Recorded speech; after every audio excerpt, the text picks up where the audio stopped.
And we've talked about the Battle of the Marne with the French taxis and a lot of that, but there's a lot we can learn from battles like that. Right, of course. Well, you look forward in the English experience again to the Battle of Dunkirk and how miraculous that was, that they saved their army from being obliterated by the Nazis by all these small boats and this boat fleet going over and rescuing them, taking them back to England. Yeah, we talk about the Battle of Dunkirk a lot, and we'll talk about it even more today. A lot of people leave out the miracle that happened because God, I believe, clearly intervened to make that possible. Yeah, and that would be a wonderful example of resilience. I talk about profiles in resilience that are people, but there's also national occurrences that illustrate resilience in a major way. Well, in your 3 books, you've got introductions of Ollie North, Mike Huckabee, and Billy Graham. I can't imagine getting 3 finer individuals to write introductions to your books. Tell us about the books, the difference between Resilient Warriors, Nations, and Sure. Well, I appreciate leaders. you asking. Resilient Warriors is about individual resilience. You know, we all get body slammed. In the good book, it says, Jesus says, John 16:33, in the world we will have tribulation. So it's like, get over it. It's not maybe if, but you will have tribulation. So then the question is, if we're logical about it, how do we deal with it? And then that implies getting ready. The first airborne jump command is get ready. I was at West Point in 1969. I'd been there 1 year.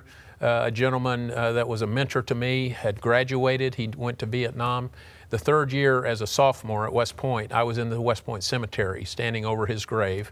They were folding the flag, giving it to the widow on behalf of a grateful nation. And I could almost hear verbally, you know, from on high, get ready. And a couple of buddies and I started memorizing scripture.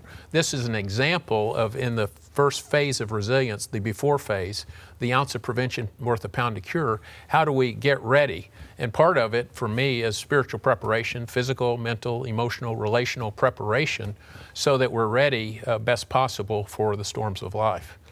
And then after you do that, get ready, then how do you weather the storm? It says in Isaiah or Psalm 57:2, hiding under the shelter of God's wings until the destruction passes by.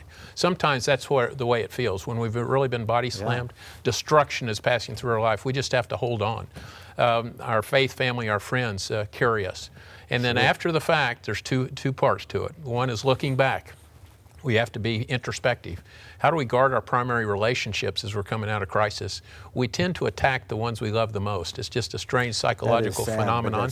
But it's true. And then how do we grieve well? Grieving is an important process. If we stuff it, we will just start wearing it for the long term. And in the books, I tell all sorts of vignettes and stories. I'm not giving right now because of time, but there's all sorts of human examples of this. And then the second part of that bouncing back is looking forward. As I said, how do you learn to sing a new song or regain your vital optimism? How do you comfort others with that which we've been comforted? And then an interesting characteristic in this whole resilience thing is this idea of calling or purpose in your life. It's a golden thread of resilience. Ahead of time, we have to identify our calling. We have to really understand what it is before the storm.